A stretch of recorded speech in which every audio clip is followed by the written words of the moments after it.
Have you ever wondered how birds know exactly where to fly during migration?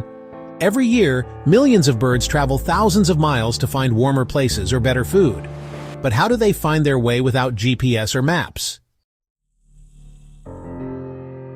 Believe it or not, birds have a built-in magnetic compass inside their bodies.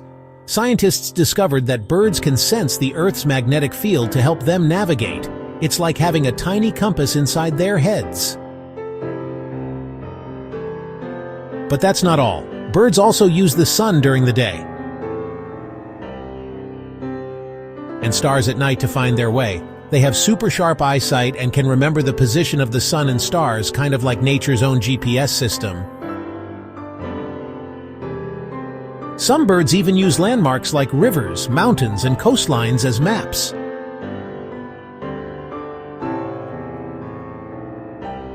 And some can even use their amazing sense of smell to find familiar places. So next time you see birds flying in a perfect V-shape or heading south, remember, they are nature's best travelers, using a mix of magnetic compasses, the sun, stars, and landmarks to reach their destination.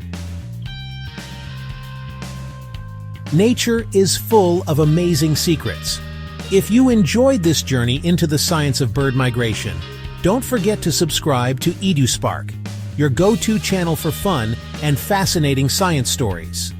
Hit the subscribe button and keep exploring with us.